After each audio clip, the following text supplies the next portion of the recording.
This is TLV1.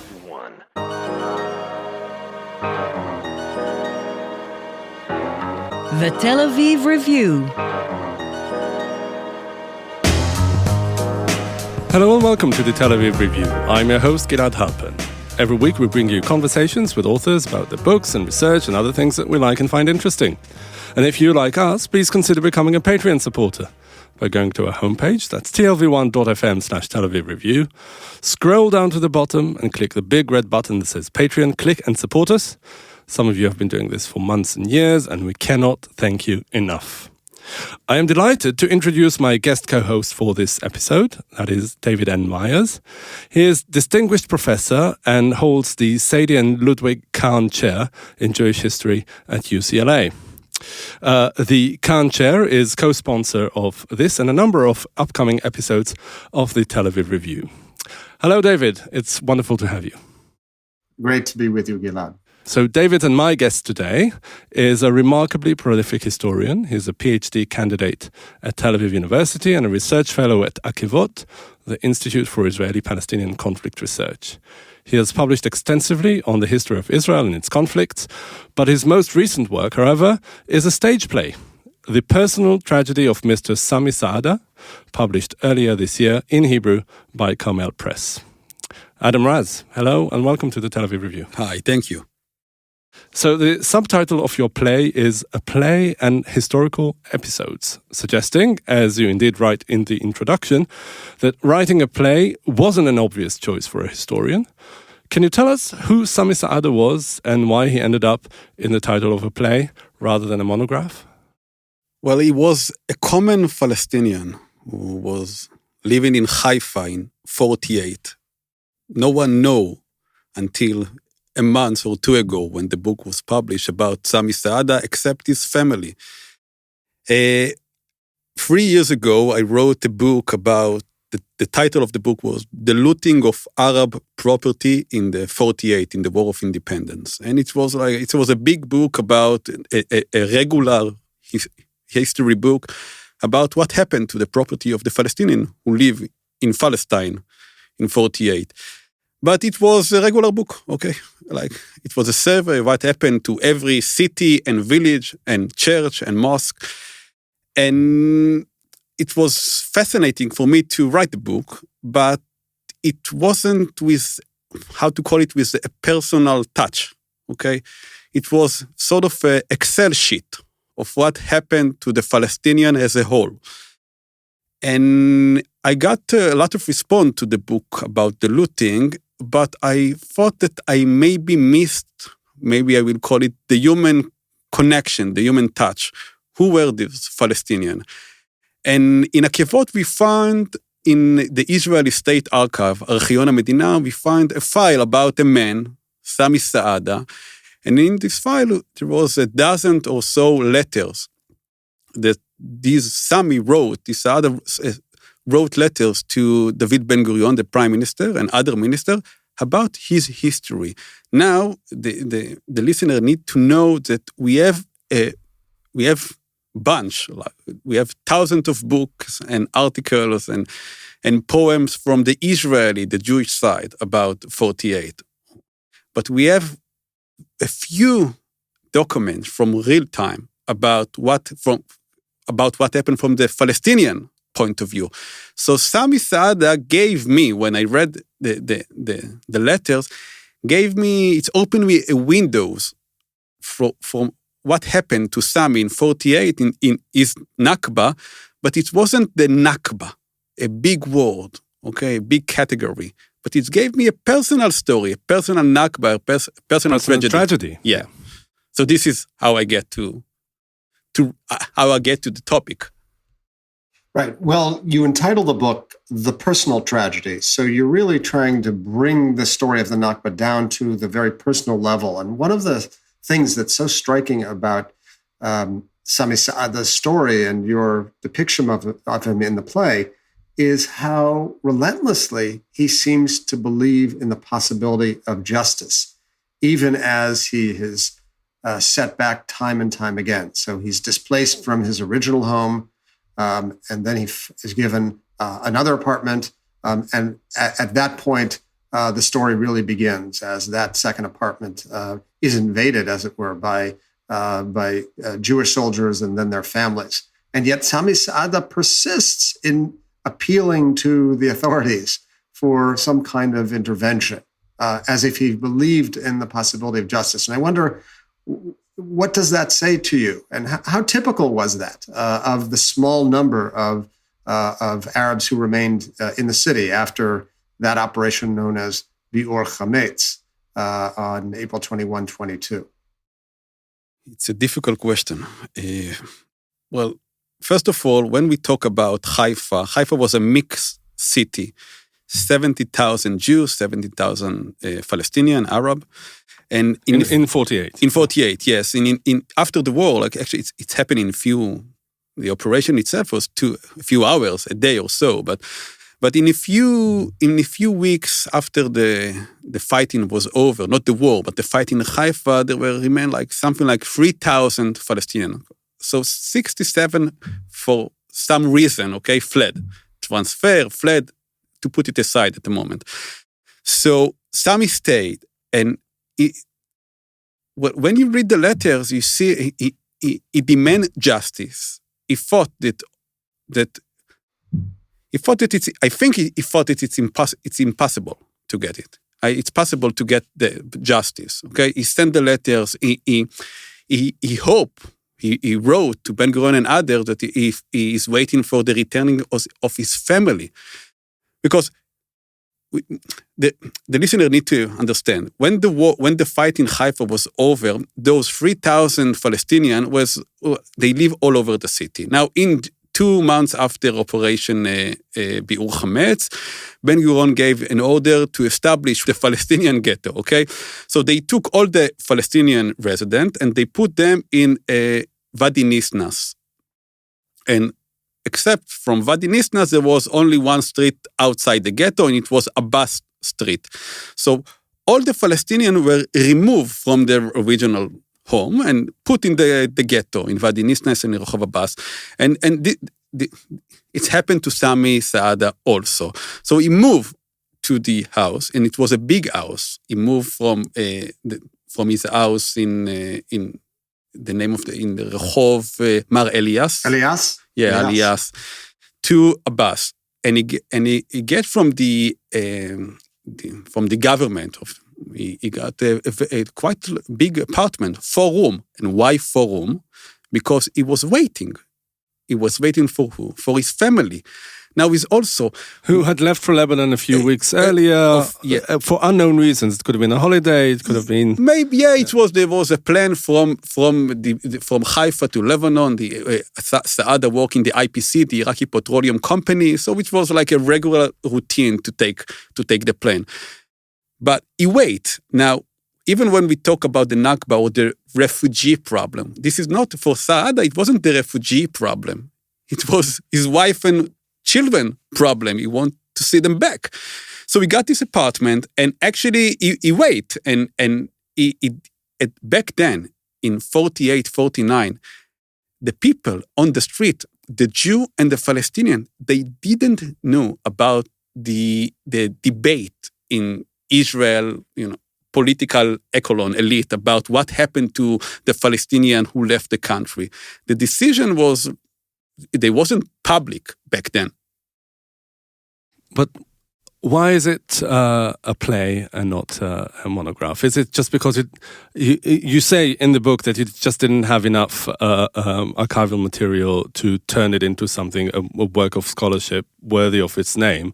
But also, did it give you any sort of liberty to say other things that you couldn't as a so-called professional historian? No, I think maybe David can answer the question, because we need documentation. Now, I read the letters, and let's take a scenario, for example. Sami Saada is returning from the market. He buys some grocery and he went home. He find the door open. The lock was broken. Okay, he make the first step, and then he see a young soldier at the age of 20 or so, named Edward Maman. A Jewish young soldier with his wife, okay, and her brother. What happened? Was he afraid? What was the exchange of word? This is not we don't have the protocol of the meeting or how to call it, okay? And it was very interesting in those dialogue. The Edward Maman and he occupied one room in the apartment, and a few days after it, he brought his parents. Now, we get up in the morning, I'm going to the toilet, I'm going to make myself a coffee in the kitchen. What happened in the kitchen? Who cleaned the kitchen? So I thought it interesting because this is the Nakba. This is the Nakba. It's not Excel sheet of 700,000 Palestinians. Okay, this is the story. So I thought that if I will write another regular history book, it will be a sentence: Sami, Saada came back and he found the door open and he found the family. Point, next chapter. But I try to imagine the talk and to understand the deep feeling. And so this is why I didn't write a regular book, to put aside the gap. Like I didn't have all the documents I want. But I thought that maybe with a play, and I have a political motivation in this story. Okay, this is not the motivation is not to fill in my CV with books and articles. I want to touch the Israeli or the Israeli heart. Okay, and the book. When I wrote the book, I didn't thought about the Palestinian. Okay, and who will read the book. They don't need me to tell them story, okay? I thought about my friend, okay, about who will read it, who know quite a lot, maybe yes, maybe not, about what happened in 48, but they never met and they never talk with a Palestinian about this tragedy. And I thought that Sami Saada is a very, very interesting, because you can relate to Saada. He's all the time wearing a three-piece suit. He's speaking a few languages. He's a man that you can drink coffee or beer with him. He's well educated. So I use the play not to invade, it wasn't for my imagination. It was a tool to reach to the Israeli mind or heart. This raises for me just an interesting question about the function of the historian, Adam, which is to say, you happen to be an extraordinary archival historian. And in this case, you simply encountered the documentary wall. You encountered just limits on the amount of material that could tell the story through historical documents, it seems to me, and you adopted a new medium. And I should say, the story of Sami Saada is, as you say at the end of the book, Kafkaesque. There's something absolutely unbelievable about the turns in his fate that would be hard to conjure up if they hadn't actually occurred. But I want to ask, what do you think the responsibility of the historian is? Simply to tell the story that the documents lead the historian to, or, as you suggest, to offer some measure of moral judgment or education to a wider audience, tinged with a sense of morality. Can I just add to David's question and ask you whether, even as a playwright, do you still see yourself as a historian, or is it two separate or partly separate functions? It's a separate function, but it's the same Adam, rather, with the same political motivation or with the same value. I decided to be historian not because I thought history is interesting or it will give me a big salary. I decided to go to be historian because I thought it's a tool to change society, and I still think I am much, much, much more interested interested in history of ancient Egypt, for example. I really want to go to Egypt to research there. But I will tell you more. I wrote 3 books about Israeli nuclear weapon program, and I'm not really interested in these topics. Okay. Also, I can barely write the history I am interested in. So yeah, I think the story of the Maccabim, the Heshmonaim, I have a dream. I think like 15 years from now to write a book about my interpretation about the economic motivation behind the Heshmonaim revolt. The Hashmonaim revolt. Yeah, from a Marxist point of view, okay? But I'm not doing it, not because I can't. I'm not doing it because I feel obliged to use my tool as historian to give something to society. And this is part of my criticism on the Israeli academia, okay, about what happened there. How I think that most of the scholars in Israel, okay, historians, social science, and others, are not using their knowledge, the tools that the society gave them. The university is part of the society to make society better. So I'm using, I hope for the good, the skill I have as a professional historian like David to show society what happened. So is this what Akevot Institute is for, to fill this gap in Israeli academia that you just pointed out? Of course, this is one of our main targets, to give the Israeli audience a better history. Now, to write history, it's difficult. You need to, but first of all, if you want to do good history, to write a good history, you need archives. Okay? This is the alphabet, okay, of history. The basics, the basic of history. And in Israel, it's very difficult. One of the reasons that Israel is, if you take South Africa, for example, or Ireland, for example, this is society in a post-conflict situation, to say so, okay? But in Israel, it's a very mixed situation because we are in sort of a post-conflict with the Palestinians who live in Israel, but we are in a conflict with the Palestinians behind the Green Line, okay, in the occupied territory. So the archives are still very, very close. And it's a difficult task to write a proper history about the difficult topics. And the difficult topic is the conflict, is the occupation, is 48, is arm trade, and the big question of society. So in Akevot, we are trying to work on it. We're trying to use the law. We are a human rights organization, so we are using the law to get access to open archives. Now, take, for example, the question of the Yemen children, okay? The Chatufei Teman, the Yemen kidnapped Yemenite children.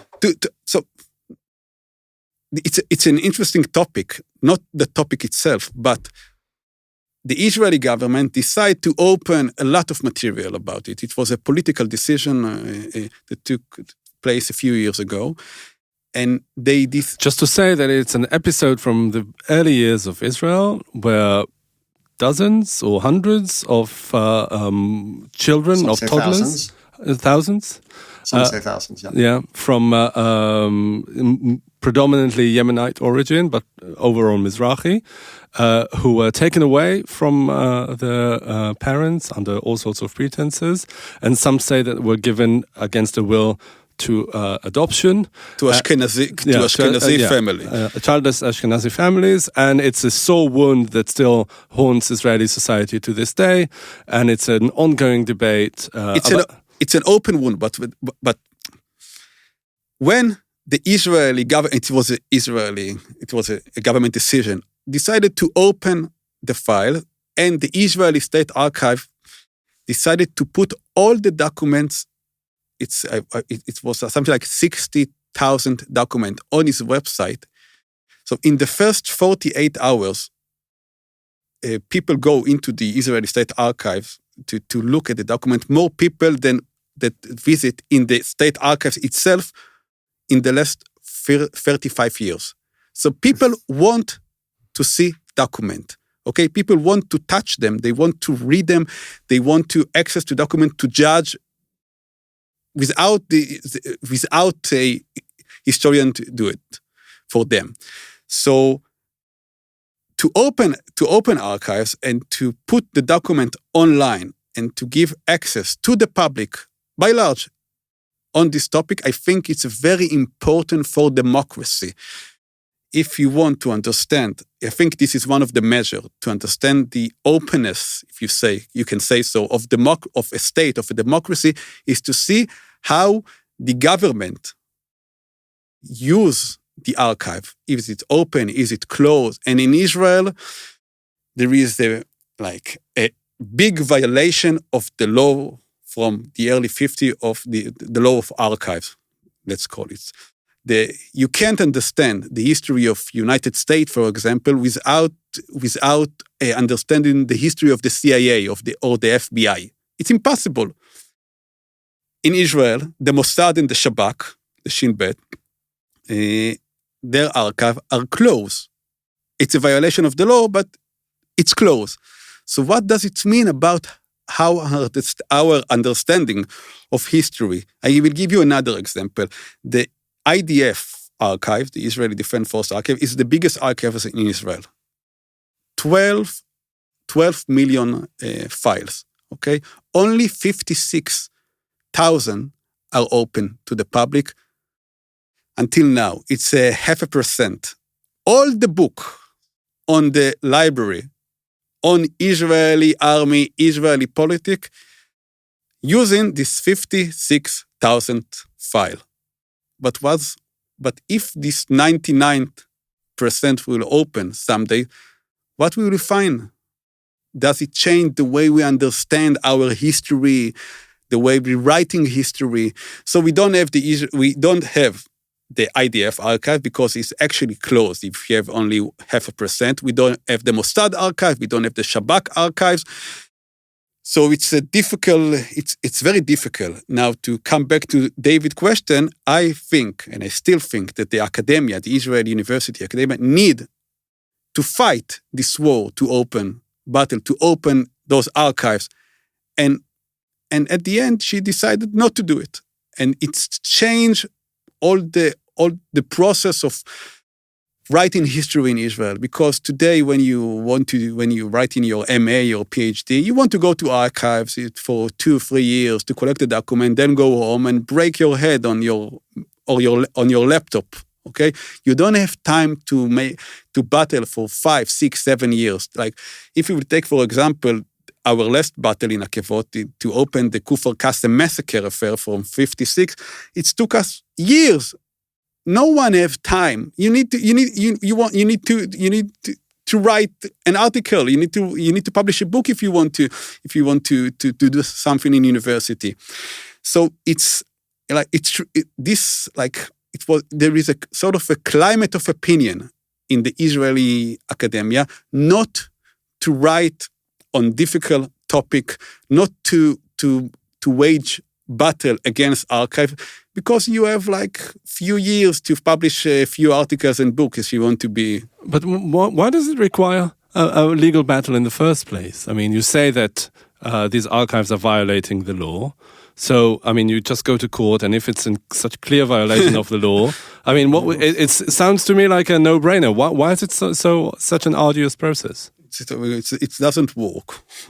Unfortunately, it doesn't work. When we go to court, we lose. Okay, it's because of the strong position of the... What do they say? What's their argument? State security, foreign affairs, something like this. And also, you need to remember that in Israel, we have something that people outside of Israel don't know. The censura, the censorship office, okay? When I'm finishing writing a book, I need to send it to the censor and to get his approval, okay?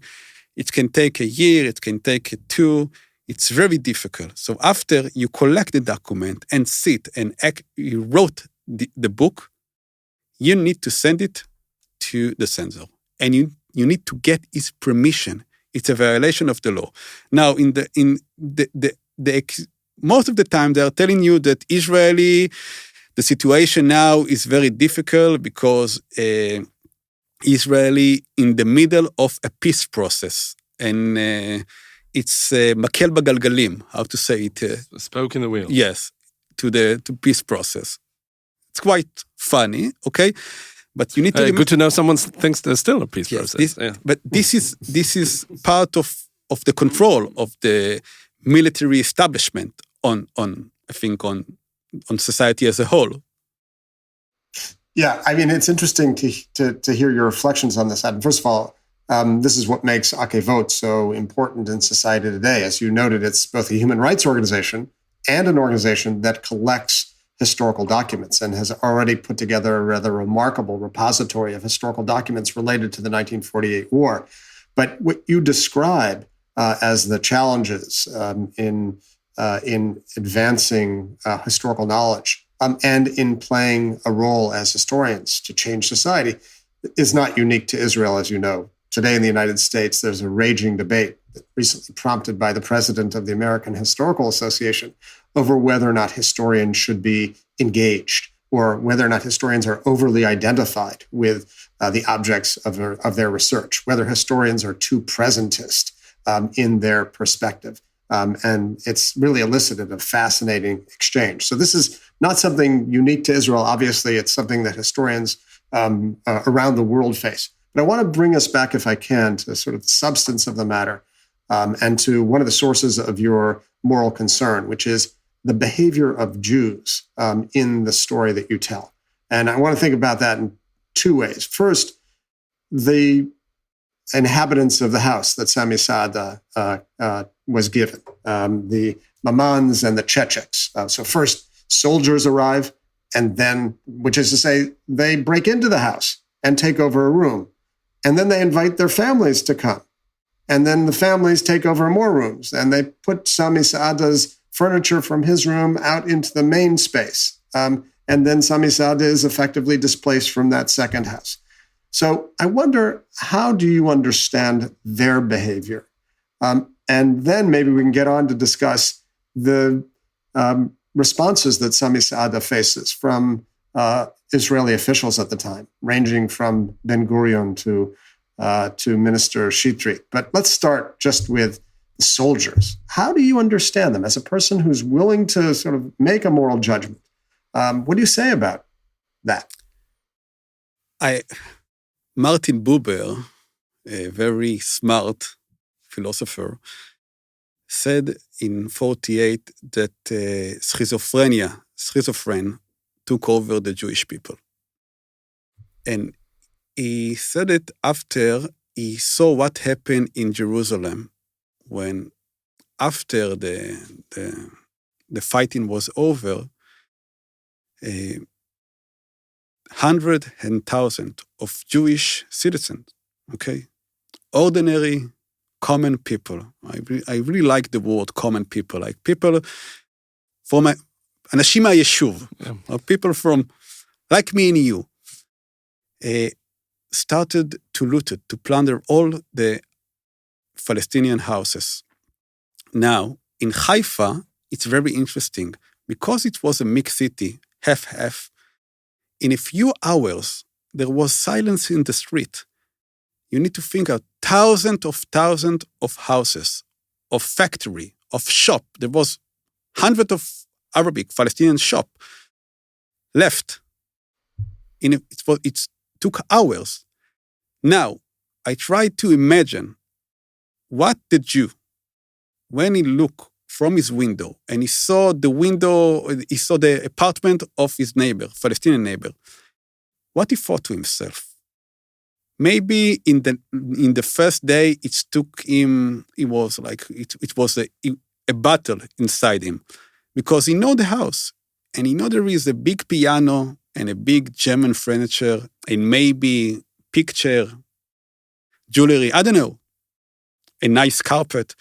So at the beginning, and we have document about it, not only about Sami Saada, people in the first day, they took the light stuff, because if you want to take a piano from the 4th floor, it's take time and you need friend. This is why people from the kibbutzim were much more organized. In 48, to get a truck, it's difficult. So I think it took in a few days, the Jewish in every Arabic or mixed city, it was the same pattern. They invaded the house and they looted most of the property. And when you read the documentary, it's very hard. But at the end, I think something happened. This is in the first book I wrote about the looting. I think this is one thing I tried to show, that it's when the Jew, the Israeli Jew, decided to take the carpet, to take the picture, to take the piano, he did something to himself. It's very difficult to describe what this something is. But when you are making the first step to the house of your Palestinian neighbor, and again, Haifa, it's 50-50, okay? When you decided to take reverse with your automobile, with your car, and to break the glass of the shop, and to take all the clock, and you know this person, because you fix your clock a year or two in Muhammad shop. So you are doing something to yourself. And I think this psychological mechanism, it's very interesting. Now, it's happened very, very fast, because when you learn the history of the 30 and the 40, it's not a history of a battle between Jews and Arab in Palestine, okay? It's not a big religious or national war, okay? Haifa was a mixed city. People work together, live together, ate together, and actually even marry together. You can see a picture of Haifa in 47. People, Jew and Arab, sitting, smoking nargila, drinking together. In Sami Saada worked in the IPC company with Jew. He was the head of the security. He worked with, all his friends were Jew. So it's not a process of dehumanization that took place during 20 years, okay? This is not Poland, when the Polish hated the Jew. And it's a big difference. So I think Buber, yeah? Yeah, no, I just have to say that the mention of Poland, raises a question that is, on the basis of conversations we have, of real interest to me, which is, you have massive looting by Jews. You have the placement of the Palestinian residents of Haifa in what is known as a ghetto. Is there no consciousness or awareness on the part of the Jews whom you encounter of that which Jews themselves had experienced a few short years previously in Europe? There is. People who looted the houses of the Palestinian, few of them, maybe not so few, have numbers on their hand. Okay, they were from Auschwitz. Yeah, they were Holocaust survivor. Okay, but at the end, this is why I'm using the word schizophrenia. Of course, I'm not using it. I'm using it as a historian, not as a doctor. Psychiatrist. Okay? Mm-hmm. Yes, because when Haifa in the end of 47, a few months before, you can't read anti-Semitism from the Palestinian side. You can't read pamphlet from the Jewish side about the dehumanization of Arab. Okay, this is not the same as in Poland. When you look at it from a macro perspective, of course you can compare between the two. But this is why I wrote the Sami Saada as a play, because I was interested in the personal mechanism of what happened. not as a whole, as a society. As a society, most of the property was stolen by ordinary, common Jew. And going back to David's question about the leaders and their reaction to that, is that because they had this macro perspective that allowed them to look at the situation, as you said earlier, like an Excel sheet? I think this is very interesting because when there is an ongoing debate, maybe 30, 40 years in Israel about the question of transfer, of deportation, about,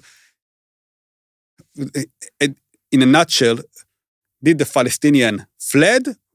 They chose to leave their house, or it was, or are they being motivated by the Israeli tanks, okay, or something like this? But at the end, when you look about Ramle and Lod, for example, okay, maybe the most famous transfer that happened in 48, very few soldiers took place in those operations. In Bisan, Bet Shean, in Haifa, in Akko, in Sfat, it's 100, sometimes a few thousand. Most of the Israeli Jew live their life in home, in the city, in the kibbutz, in the village, okay? They didn't took part in those war crime, okay? And I think that the looting, and the looting is a war crime, we need to say it, okay? Was a way for Ben-Gurion and his faction in the government, he used this plundering, this looting, as a way to involve the ordinary Israeli in his policy, okay? And this is why. Because everyone can think about himself. When you invade your friend, your neighborhood house, and taking his carpet or his piano, you don't want to see him again. And this is the essence of it.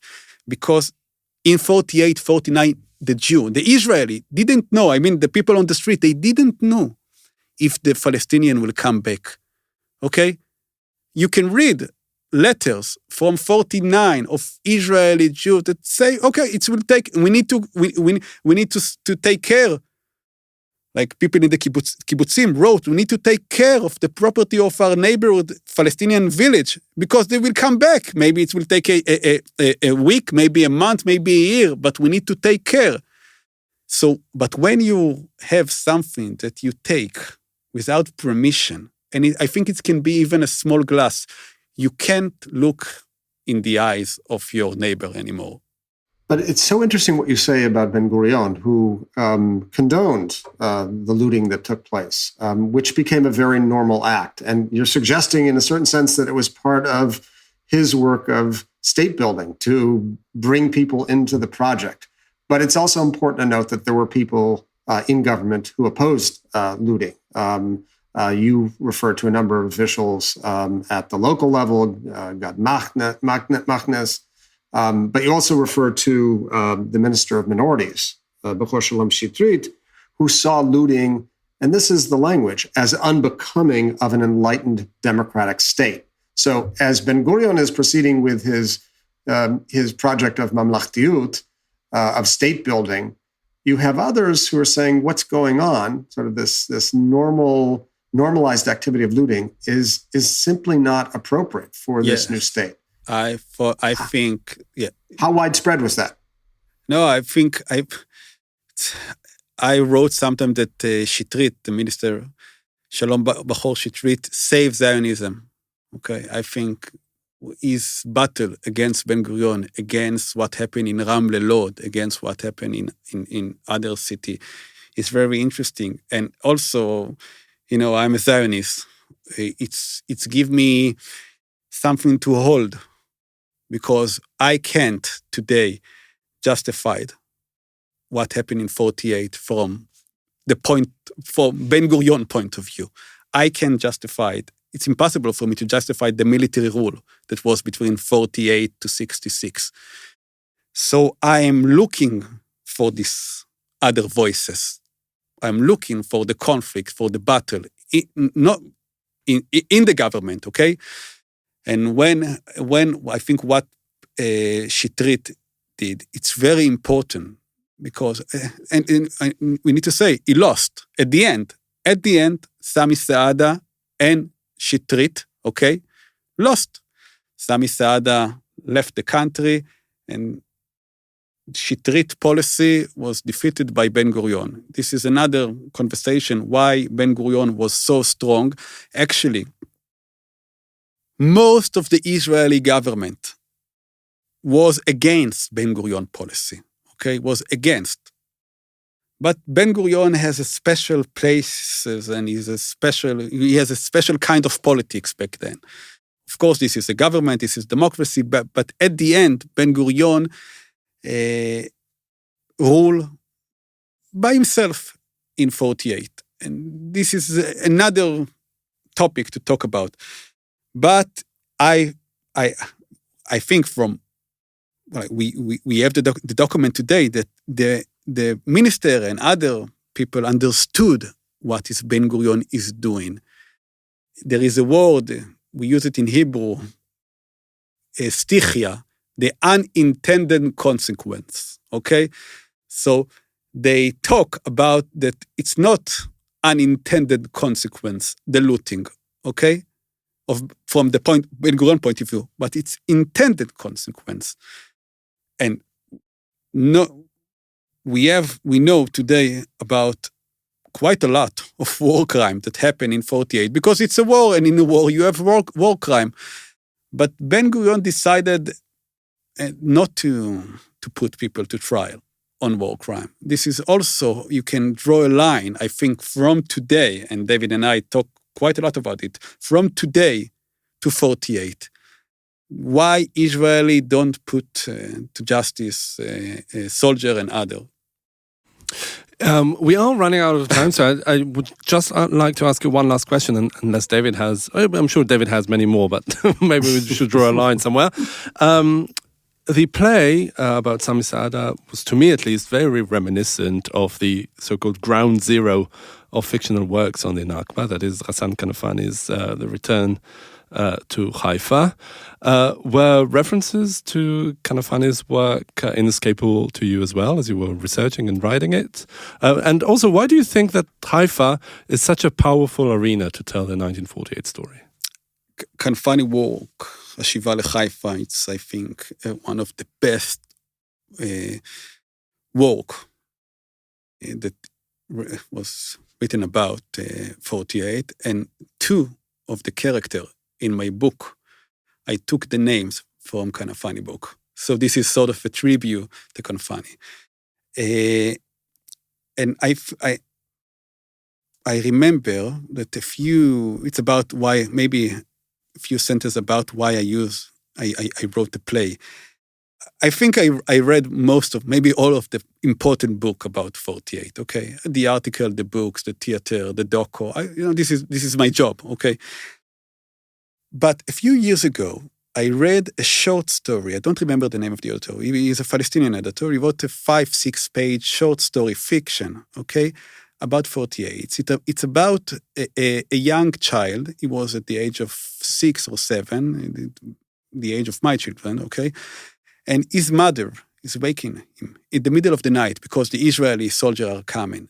And he doesn't know what happened because he's 6, 7. He doesn't know about politics, about the Mufti, about the Haganah, about Ben-Gurion. He's a child who's living his life, okay, playing with a ball. And he say, okay, and he's taking his dog. But his mother and father tell him, you can't take your dog. We need to go fast, and he will bark. And he's crying because he wants his dog. And I have 3 dogs, okay? I love my dogs. And he's writing these 5-6 pages about the relation between the child and the dog. And they fled to the forest, and the dog is barking, and he's crying, and he can hear the dog crying. And he's crying also because this is the Nakba, okay? The crying of the dog and the child. And the dog is searching for a few days for the child because it is brother, or how to call it, his owner, okay? And I remember when I read this, it was very emotional for me, okay? Because this is the personal Nakba of this child. And so Kanfani is the same, I think. It's give you like a punch to the stomach, okay? Because if you read my book or other book, or maybe the most famous historian is Benny Morris, it's very difficult to read this book. But at the end, I think, even my book, it's sort of Excel sheet, okay? And, it's city after city, number after number, okay? So the play or the theater or short story has a power, different power. And Haifa, as to mention, to regard to your question, is a very interesting city because it's a mixed city. And when people live together, it's different. The city, the story of Haifa, it's not the city of Tzfat in the north, okay?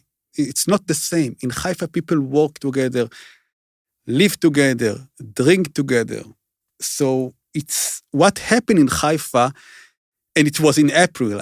Actually, Tiberias was the first city that was conquered, and by the Haganah. Yeah, by the Haganah, and it was it was a mixed city also. Okay, but Haifa was the second city, and it was the biggest city. So Haifa was an example in April to what happened, what will happen to the next 11 city, Arabic or mixed city. So Haifa is a microcosmos. It's the exemplar of 48. And for me as a Jew to understand what happened to the Jews there is very, very important until today. All right. We could have this conversation go on for at least another hour or two, but we should. And we should, yeah, absolutely, yeah. After we switch off the mic, we should leave it there. Adam Raz, historian at Tel Aviv University and Akevot, Institute for Israeli-Palestinian Conflict Research. Thank you very much for joining us today. Thank you for having me. And thank you, David, for co-hosting this episode. Great to be with you, Gilad. Thank you so much. And also to the Khan Chair of UCLA for sponsoring this episode, and Itai Shelem, the manager of TLV1 Studios. And now we've got a request, because many or most of you listen to us on the Apple Podcasts app, and would like to please ask you to write a review for us. Good, bad, ugly, whatever you want. You too can support us by going to our website and subscribing onto our Patreon campaign. Check out our archive. It has almost 800 interviews to keep you entertained and hopefully annoyed. Like us on Facebook, follow me on Twitter, and do not forget to join us again next week for another edition of the Tel Aviv Review. And until then, from us here in Tel Aviv, goodbye.